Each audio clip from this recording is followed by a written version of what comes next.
Hello, tea family. How are you this evening?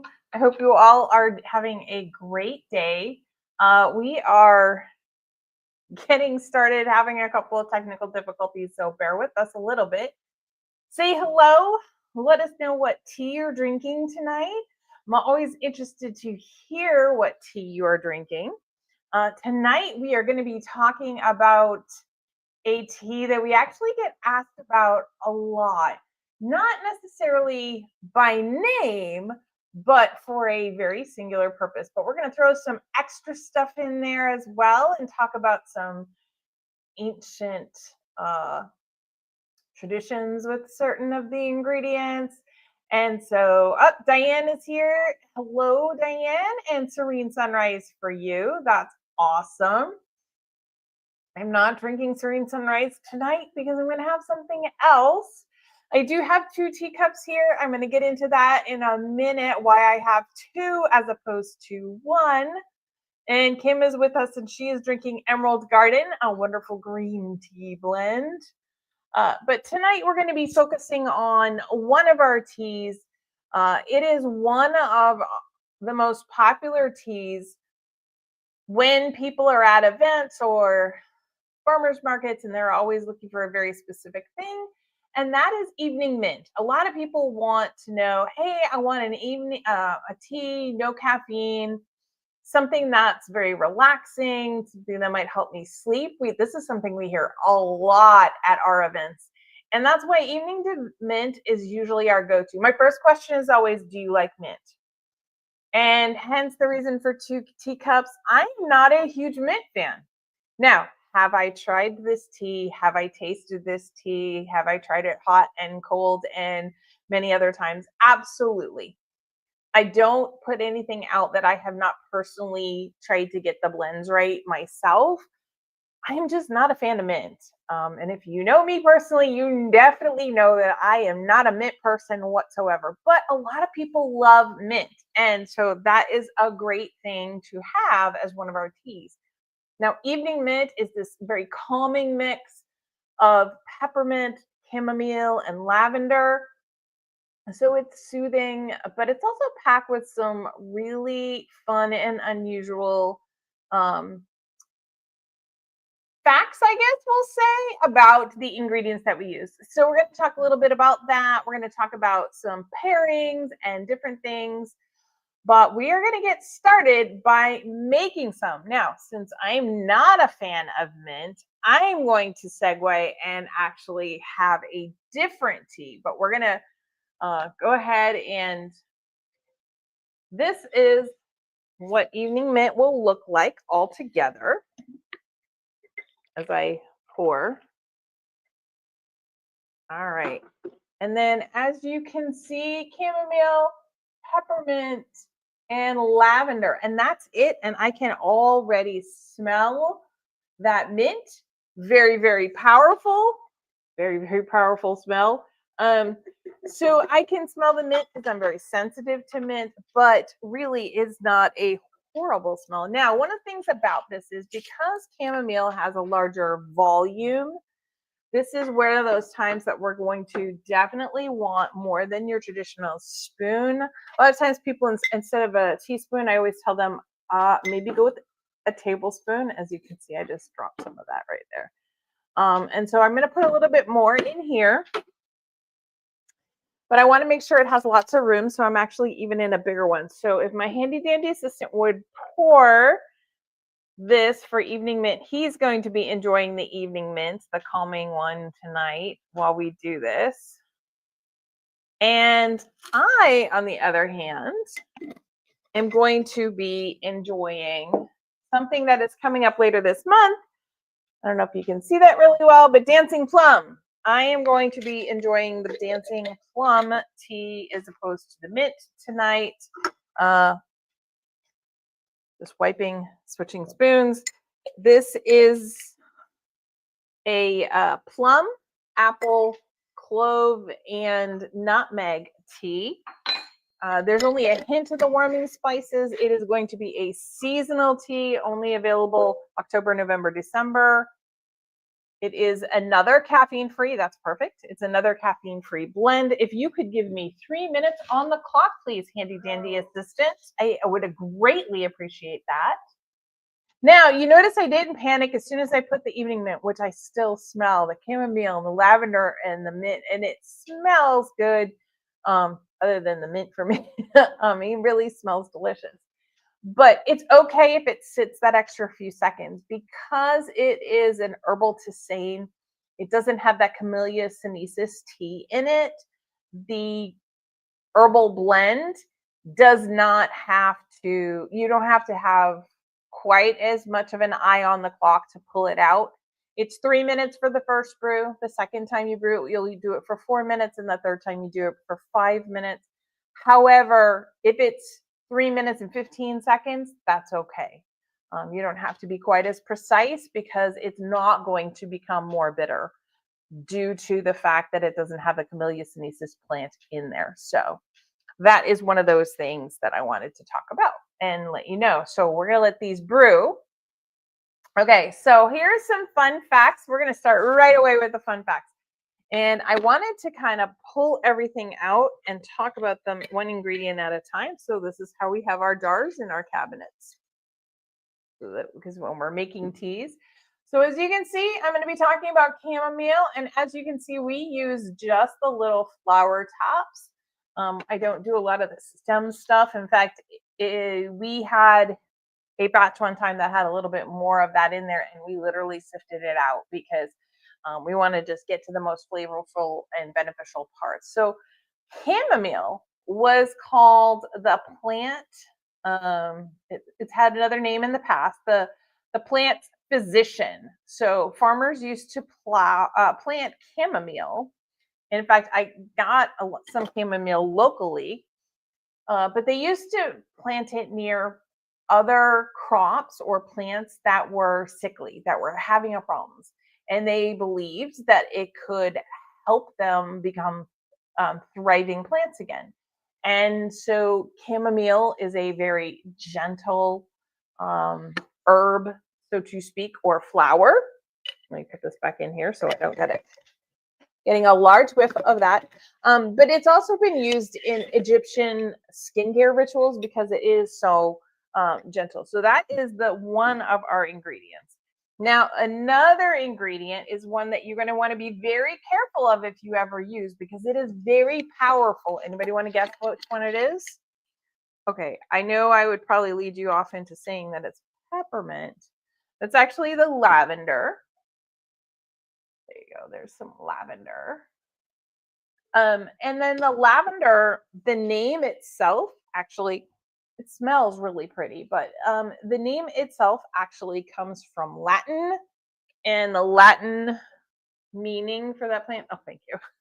There we go. Lavare, meaning to wash. So it's kind of funny because I recognize that both from Italian and Spanish, as well as a couple of other Romance languages. So, and it's because the ancient Romans would bathe in lavender infused water. And so it very much became part of the bathing. So I'm going to pop this back in here. The thing about lavender is you have to be very careful. You cannot use too much. It is very easy for it to overpower your blend. And that is not something that we want. Okay, so that is the evening mint. And then there we are. There's our. Now look, you see two totally different colored teas right now, right?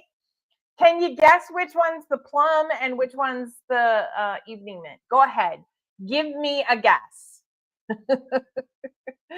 Anyway, you can see that this is the evening mint. It is a beautiful kind of golden color to it.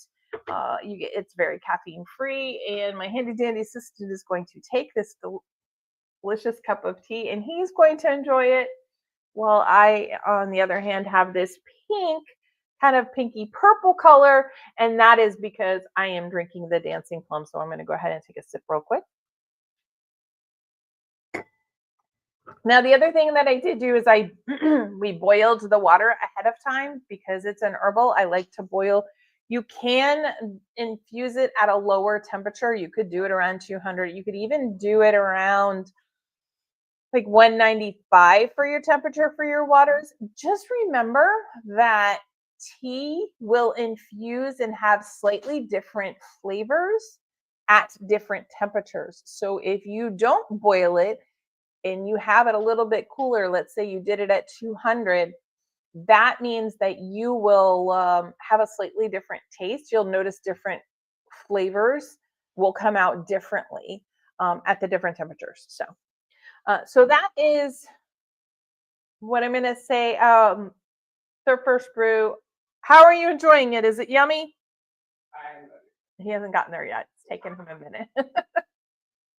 So anyway, as I was saying, for lavender, they would do the lavender infused baths in ancient Rome, and in the Victorian era, this lavender, the same plant, basically was used to freshen letters sent by mail. So they would scent their letters with lavender. I think that is so fun. It does make me think of a movie that she had pink on her her resume, and it was scented to give it that extra something. So now we're back to the third ingredient of our evening mint, and that is peppermint. Welcome, Stephanie. That is peppermint. So again, peppermint, like lavender, is one of those ingredients that you really have to. I'm trying to get that perfect spot. You really have to be careful how much you use because it's very easy to overpower your tea blends. So you have to really work on balance with these things. I'm trying to get it good. There we go. So peppermint isn't just refreshing. There are studies that even show the scent of peppermint can improve memory and focus. So it has a lot of benefits, but the memory and focus is supposed to be up to something like 28%. So keep that in mind. While evening mint is very relaxing, it could potentially even help your brain in that way. Now, peppermint is another thing that is really good for helping your system to relax. And that is one of the reasons why we put it in there. We really wanted a bedtime tea. Push my table forward. No, it's almost falling off. Okay. My table is almost going to fall off. So anyway, were any of those facts surprising to you? I think I love finding out the tea facts, and now of course they come across all my feeds, and so now I have to wait, and then I'm like, oh, I can't wait to tell them this one, and that sounds fun. Google and whatever algorithms for the things that I search on, they definitely know that I like interesting tea facts. So that's what I see a lot of. So again, for Stephanie and anybody else who may have just joined us, I did make evening mint. We are talking about evening mint quite a bit tonight. However, my handy dandy assistant is the one drinking it because I am not a mint person. What? It's good. Yeah, it's still as good as last time. And so healing chamomile is interesting. And I don't know if they actually had proof, Kim, whether that actually worked or not. I just know that that's what the farmers would do. And since we live in a community that has a lot of farming, Kansas provides food for a good portion of the nation. I thought it would be really interesting to have that as be one of our facts tonight. I hadn't realized that they would plant chamomile in there. I do know that if you plant chamomile, it is one of the plants that just spread out. And so don't plant it in a highly populated area unless you want it to kind of take over. But I have had some of the local farmers who grow organic plants use it, and they have had extra chamomile. And so I know, although I do get some of mine from France, some of mine is local. And so that's always a fun thing when I can go as local as possible. But I haven't tried to grow chamomile yet. I think there's other things. I really want my apple trees to grow first of all. And I know you all are very, very invested. I will tell you that my handy dandy assistant has been chasing off one squirrel in particular who is a very fat little guy. He's just a fat little squirrel. He really likes the apple trees, and so Rich keeps chasing him off and trying to protect them until we can put them out in the yard. But we can't do that until they're big enough. We can get a strong enough fence so that the deer don't eat them because the deer love them. So, uh, Kim says there are companion plants that help each other grow better. So who knows? Maybe it was a certain type of plant. It could have been. And then chamomile just got the reputation for being the helper plant, or a plant that was putting whatever nutrients that other one needed. You know, whatever nutrient it needs. I know that's why crop rotation works so well, because when one plant would wipe out a certain nutrient, another plant would kind of leave that one behind. And so it could be very, very much. But okay, so we are going to talk a little bit about how to pair evening mint. Now, again, we recommend evening mint a lot, even though I am not a mint person. And that is because we created it to be that evening blend, that light, flavorful blend. Chamomile can sometimes, really be those things that people either love or they associate it with relaxing, which it's really good for calming things. So really, when you're doing an evening mint, you want to think about light, calming flavors, things that have honey tones. Sometimes lemon or citrus can go really well. But this is where I'm going to pair like a shortbread or citrus flavored cookie. So like I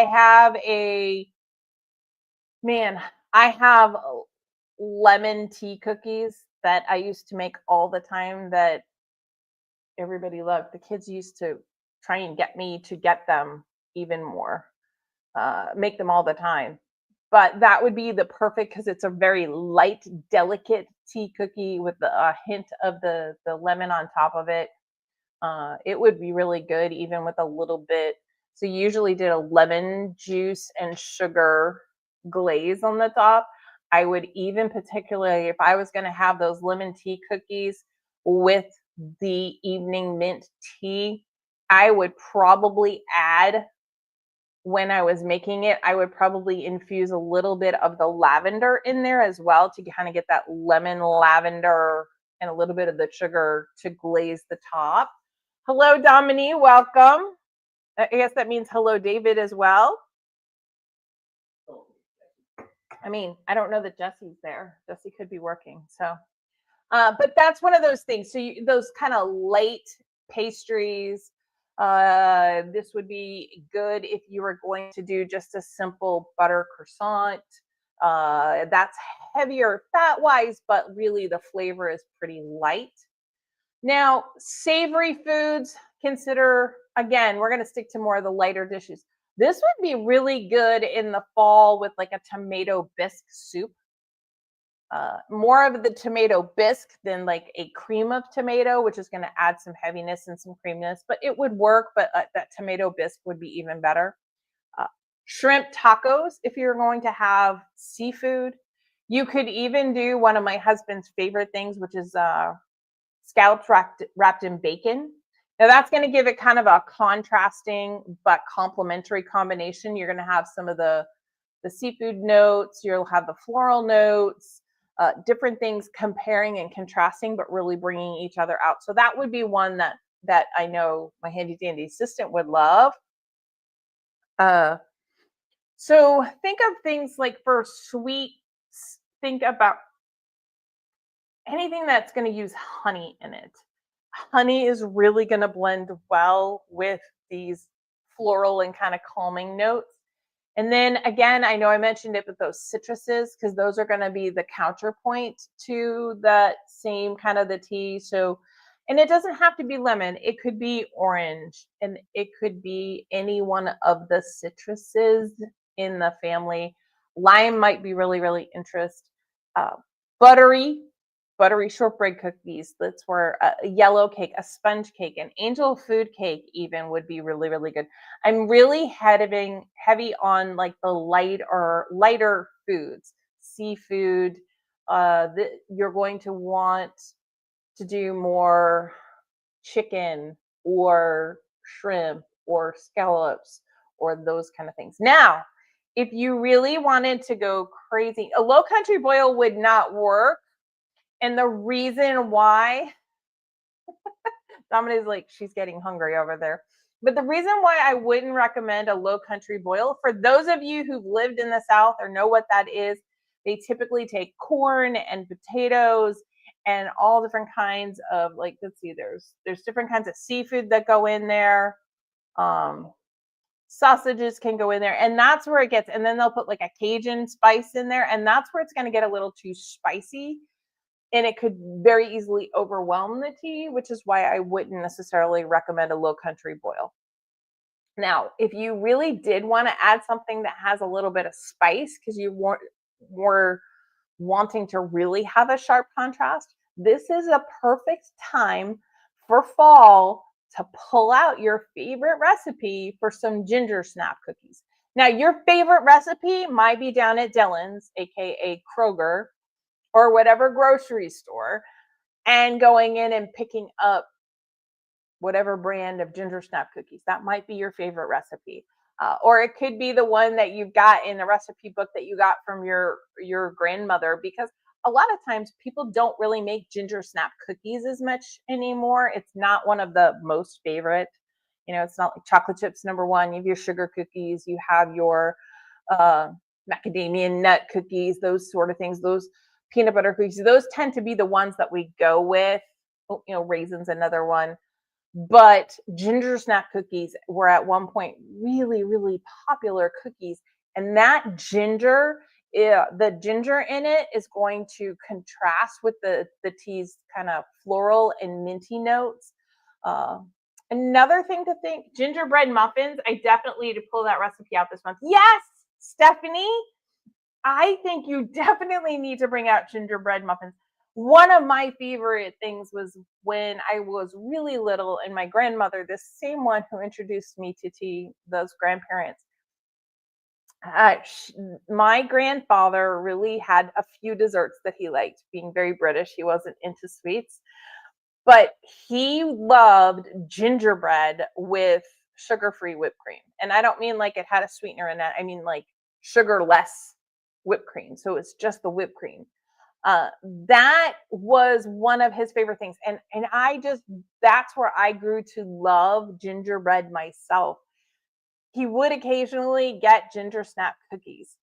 That is something that I do remember, and they were great. And the bite of the ginger against the floral and minty notes, perfect combination. Great way to enjoy some of the flavors of fall, even into Thanksgiving, with those kind of notes. So Dominique says chai cookies with a cream cheese frosting. Yes, you could go with chai cupcakes. Chai cupcakes, if you were wanting to contrast, I would just go lighter on the chai. I remember when Stephanie made that amazing cheesecake. I'm not a cheesecake person, but that cheesecake was amazing that she used onyx chai for. That had such depth of flavor. I would just worry it would overwhelm the tea a little bit. So just pull back on that a little bit. So let's talk a little bit about breakfast. I kind of talked about, delicate pastries. I talked about croissants. How about fruit tarts?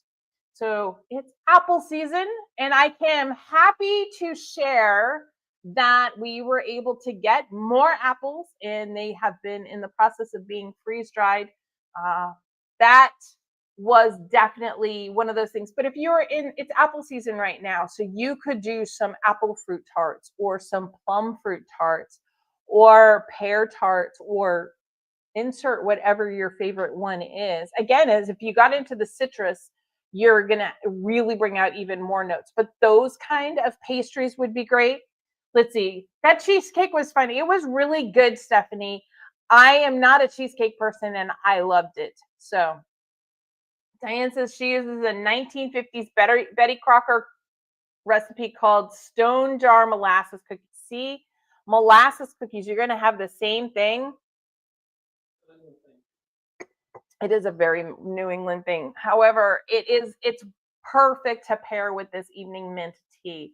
Dominique still thinks about that cheesecake. Me too, Dominique. Me too. You think we just need to convince Stephanie to make it again some point?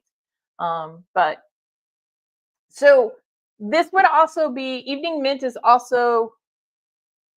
Let me at least have it out. I'm not drinking it. Let me at least have it out this way. Light fresh fruits, delicate pastries, nothing that's going to try and overwhelm the very subtle and light flavors. Because remember, when we blended this, we really took in mind and we wanted the lavender and peppermint and chamomile to blend, not have one be like right there. And I talked about tomato bisque. I love that idea for a hot soup. So if you remember last time we talked about those soups, I'm always going to be trying to throw things like that in there now that I know that I'm not the only one who's ready to step outside the traditional box of what to have. This is one of those things that, experiment. This could be like a very clear soup, a very light soup. If you wanted to do something heavier,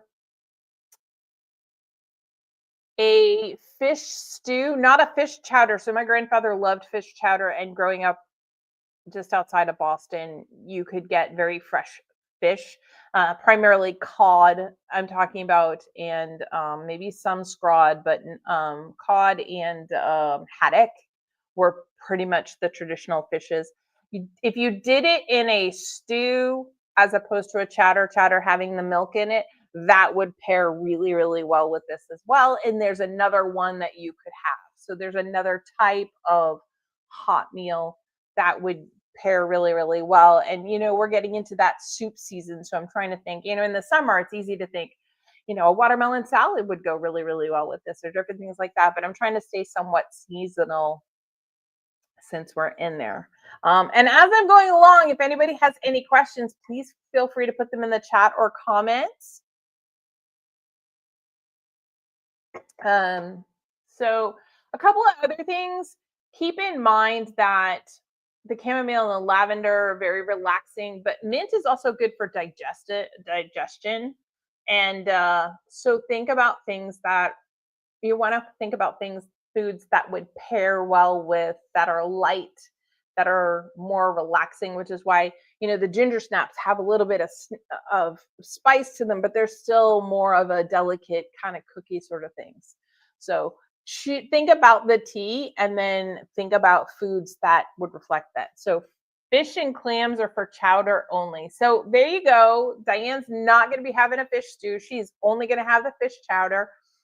My grandfather didn't like clams, so he always did just the fish chowder with the haddock and the sometimes scrod, and then the cod, very fresh cod. So one of the great things about evening mint is you can have it hot or cold. You can do a cold brew, you can do a hot brew, you can brew it hot and then consider it iced.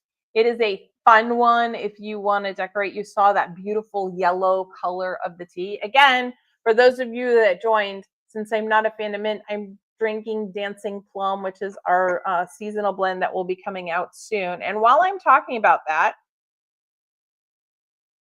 if you're a VIP, you can go ahead and order that now. Our VIPs just get emails from me.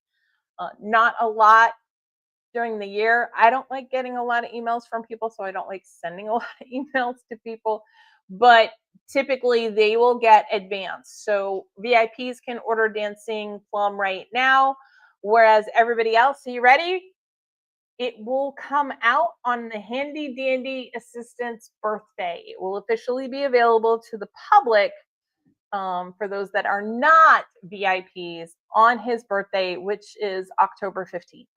So the first 2 weeks of the month, my VIPs can go ahead and order their Dancing Plum, and then it opens to everybody on the 15th. VIP doesn't cost anything, but you'll get an email telling you about live shows, and then when teas are available early, you'll be able to get them earlier than everybody else. The other benefit that you get is you get some blends that are available to VIPs only. They are not available to the general public. Sometimes these are tea blends that might have been a one-timer for a live sale that I had. Sometimes that they have been just created exactly for the VIPs, and that's all. So that's one of those things. But I am having the dancing plum right now because I'm just not a huge mint person. Uh, Negative fish and clams are great anyway, so I will let you to argue that one out. um, so I'm going to let Diane and the handy dandy assistant argue out about fish and clams. So anyway, other questions or anything else that you would think of that you might want to pair with evening mint or other things? This was another good one for chocolate. This one I wouldn't go. I mean, you could always go with dark chocolate. I'm a fan of dark chocolate. I would say this one is going to be more of the semi-sweet variety is kind of where I would go, or kind of like a caramel and chocolate mix to kind of get a little bit of hint of that sweetness in there. That would be kind of the way I would go with those. I think I mentioned some desserts in there. Definitely more like the fruit end, that lighter end. So, other questions about evening mint, when you would drink it, why you would drink it? I know people that drink it during the day and that's their favorite tea and that's what they drink all day long. I did talk about because it has a bigger volume, you're going to want to use more of it. So it's usually about a tablespoon per cup as opposed to typically it's a teaspoon per cup. And that's why you saw when I used my perfect teaspoon earlier, I did basically 1.5 of these to make that cup for Rich to enjoy. Um, so that's what I have for tonight. Just keep in mind, evening mint, great to help you when you want to relax at the end of the day with no caffeine. It also has ingredients that have been known to help you be calm and sleep. Betsy says evening mint pairs well with a nap. I agree. And I would love to take a nap sometimes. I know people that take naps every Sunday. I don't take naps after church on Sunday. We usually have other stuff that we're doing. But you can enjoy it to help you relax and put your body in a mode where it's easier to fall asleep. I didn't call anybody out. I just want it on record. I didn't call anybody out. But the beauty of the chamomile, lavender, and peppermint blend is that, some of these ingredients, as we've been talking, they've been around for centuries. I mean, we even talked about lavender in ancient Rome. And so it's one of those things that these have been around for centuries and been used for relaxation and other things. And it's just great to be able to still know that they're so delicious that we can still use them now and make the teas. So, all right, that being said, we will be back next Sunday at 6 p.m. Central. And I forget what we're talking about. I think I know, but I can't remember for sure. But I hope you all have a wonderful week. And yes, we will be local this week. We have an event on Saturday. So if you are local, feel free to stop by Hildebrand Farm for their event. We will be there. All right. That being said, I will see everybody later and have a great week.